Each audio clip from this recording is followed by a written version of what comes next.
За сайн байцгаана уу. За энэ удаагийн хичээлээр хэдүүлээ Camtasiaгийн voice narration болон audio effect.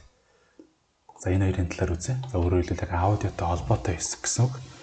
За тэгэхээр одоо энэ чинь ингээд миний юунод байна. Таймлайн дээр бол ингээд хоёр бичлэг байгаа. За тэгээд энэ хоёр маань бол хоёулаа аудиотой. За энэ камерын аудио бол миний микрофоноор бичиж байгаа болон за энэ камераар бичиж байгаа дүрсийг авсан байгаа. За доотлох нь болохоор миний скрин болон системийн буюу Windows дээр тоглуулсан ч юм уу те. Эсвэл системээс гарч ирж байгаа саундуудыг бичиж авсан байгаа. За тэгэхээр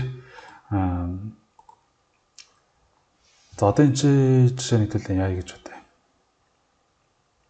За noise removal гэдэг. За энэ audio effect эхлээд хэдүүлээ ярьчээ. За noise removal гэх юм бол юу болно гэсэн.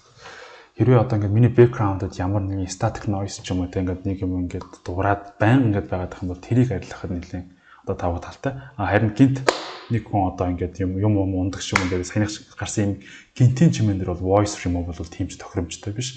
Тэрэн дээр бол одоо ингээд timeline-а хувааж агаад тэр одоо хэсгийнх нь аудиог устгах ч юм уу эсвэл silent болгож хувиргах чимээгүй гэдэг дээр юу вэ? Одоо сонгох хэрэгтэй. За тэгээд audio compression буюу одоо юугаа за дуун дээр одоо compression хийх нэ. За энэ за дараагийн одоо хамгийн хэрэглээтэй одоо 3 юм болохоор энэ байгаа. Одоо өөрөөр хэлбэл би нэг юм дуу тавьсан гэж бодъё те background да. Тэгэх юм бол тэр нь шууд дандун ингээл ороод ирэхгүйгээр баг багаар ингээд чангардаг гэх юм бол fade in. Мөн тэр нь бас дуусгатаа ч гэсэн гэл гинт одоо ингээд дуусчихгүй. Ингээд айжмаар явсараа дуустдаг байна гэх юм бол энэ fade out гэдгийг одоо аудиогоо төгсгөлт нь ингээд нэмэгдэх хэрэгтэй. Тэгэх юм бол энэ audio point-ороо ингээд яацдаг. За энийг ингээд тавихаар ингээд audio point гэдэг үүсэж байна. Тэгээд энийг хэдүүлээ бас хаанаас эхэлж одоо ингээд багасах уу тэрийг ингээд энийг ингээд зөөгөөд бас өөрчлөх боломжтой. За энэ хамт ингээд тусгая гэж үү. За дараагийнх нь болохоор энэ speed clip speed буюу одоо энийг би ингээд хурцгах боломжтой. Ингээд тавьчлаа. За тэг clip speed-ийг би энэ дээр дарж агаад за эхлээд заавал ингэ дээр нь дарах хэрэгтэй байна. Энэ дээр дарах clip speed гэдэг үүснэ. Тэгээд ингээд шахангууд ингээд миний одоо камер иржсэн аудио энэ хоёр бол одоо ингэ зэрэг байсан шүү дээ. Маш одоо хурдцсан байгаа. За энийг хамтаа сонсоод үзье. Одоо ингэ зарим хэсгээр нь л одоо энийг ингээд хурцгачиж болно гэсэн үг. Аудио хэсгээр ялангуяа YouTube дээр энэ бол бараг шаардлагагүй. YouTube дээр өөрөө хэрэглэж байгаа хүмүүс нөө play speed гэдэг тэрүүгээрээ удирдах боломжтой. Магадгүй ямар нэгэн сайт ч юм уу тийм одоо сайн контроллергүй speed-ийг удирдах боломжгүй play дээр тавих гэж байгаа бол зарим хэсэг нь бас ингэж явчихад бас зүгээр. Тэгээд за дараагийнх нь болохоор түрүү нөгөө fade out нэмэхэд миний одоо аудионд хэдэн цэгмэд гарч ирж байсан. За тэр цэгийг бол заавал fade out-ыг тавихгүйгээр за энэ дээр дараа маус хоёроо дараад за энэ чи юу наа за edit audio гэд ингээд гараад ирэх юм бол ингээд гараад ирнэ гэсэн. Энэ дээр бас мөн edit audio гэхээр ингээд гараад ирнэ. За энэ аудион дээр идэхэд юугаа дарахаар маус хоёроо дарахаар маус хоёроо гэдэг нь би маусныхаа баруун тавчиг хэлж байгаа. Тэгэх юм бол энэ add audio point гэдэг байгаа. Ингээд дахиад audio point нэмжиж болно гэсэн. Дахиад add audio point гэд ингэж тавиад энэ хэсгээс эхлээд суларнаа ч юм уу те иймэрхүү байдлаар би point-удаа бас ингэ удирдаад явах боломжтой. За зөвхөн за дахиад edit audio-г дарчээ. Тэгэх юм бол энийг ингээд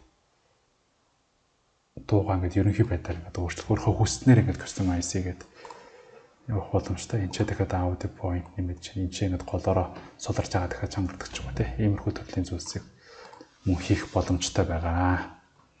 За одоо ингээд audio effect дээр бол ийм байна. За дараагийнх нь voice narration гэж байгаа. За voice narration гэдэг нь юу гэсэн үг юм бэ гэхээр за би энэ ч одоо ингээд бичлэгэн дээр ингээд аудиог уншиж чаад ямар нэгэн үгийг ч юм уу одоо ингээд буруу хэлсэн гэж бодъё. Тэгэх юм бол тэр хэсгээ би эндээс аудиог устгаж агаад start voice narration гэх юм бол одоо тэр хэсгийн аудиог дахиад бичнэ гэсэн үг. Одоо би шууд бичиж чинь.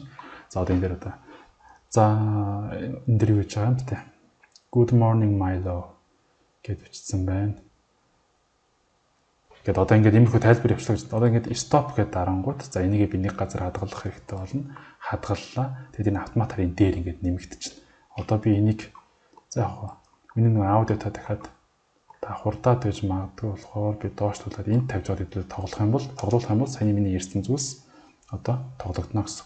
Voice narration гэх юм бол одоо тэр хэсгийн аудиог дахиад бичнэ гэсэн. Одоо за тэгэхэд одоо энийгээ одоо ашиглаад эндээс энийг юугаар сплиттерээ одоо хувааж агаад оронд нь энийгээ тавиад ингээд voice over хийгээд янзлах одоо боломжтой байх нэ. За тэгээд энэ дээр бол үндсэн яг ямар микрофон хэрэглэх вэ? Тэгээд Microsoft Realtek R audio гэдэг нь одоо миний ноутбукны үндсэн аудио одоо мик байгаа. Нүүт нь болохоор энэ хэрэглэж байгаа веб камерын аудиог бичнэ гэдэг. Одоо яг ямар төхөөрөмжөөр аудиогоо бичих юм бэ гэдгийг эндээс хэдүүлээ сонгоод авах боломжтой. За ингээд өнөөдрийн хичээл, за энэ удаагийн хичээл энэ түрээд дуусч байна.